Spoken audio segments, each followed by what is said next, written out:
Mapagpalang araw po sa inyong lahat. Ngayon po ay araw ng Lunes, ika-26 ng Enero. Pakinggan po natin ngayon ang mabuting balita ng Panginoon. Pagbasa mula sa ikalawang aklat ni Samuel.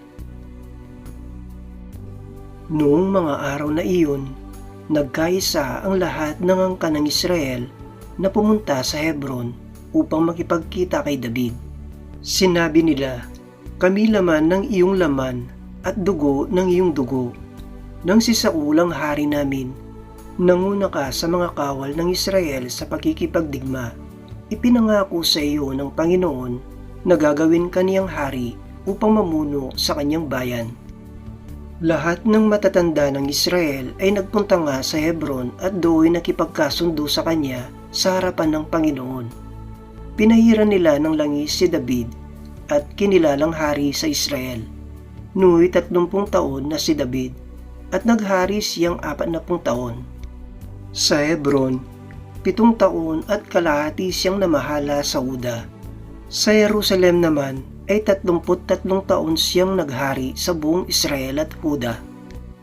Nang siya'y maging hari, pinangunahan niya ang kanyang mga kawal upang lusubin ang mga Hebuseo na nasa Jerusalem.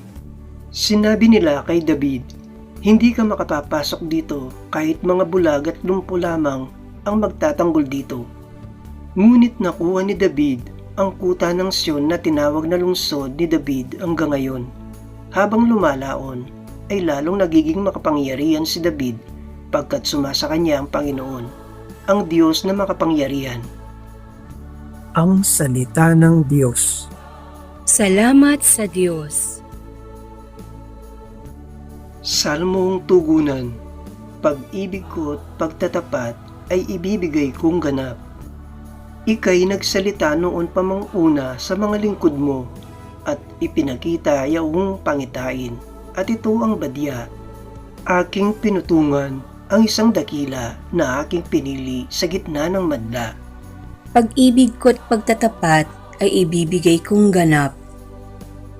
Ang piniling lingkod na ito'y si David, aking pinahiran ng banal na langis, kaya't palagi ko siyang aakbayan at siya'y lalakas sa aking patnubay. Pag-ibig ko't pagtatapat ay ibibigay kong ganap. Ang pagtatapat ko't pag-ibig na wagas ay iuukol ko't aking igagawad, at magtatagumpay siya oras-oras. Mga kahari ay kanyang masasakop, dagat na malawak at malaking ilog. Pag-ibig ko't pagtatapat ay ibibigay kong ganap. Aleluya, aleluya! Si Kristo ay nagtagumpay, nalupig ang kamatayan, nagningning ang pagkabuhay. Aleluya, aleluya! Ang mabuting balita ng Panginoon ayon kay San Marcos. Noong panahong iyon, sinabi ng mga eskribang dumating mula sa Jerusalem, inaaliyansya ni Beelzebul, ang prinsipe ng mga demonyo. Ito ang nabigay sa kanya ng kapangyarihang magpalayas ng mga demonyo.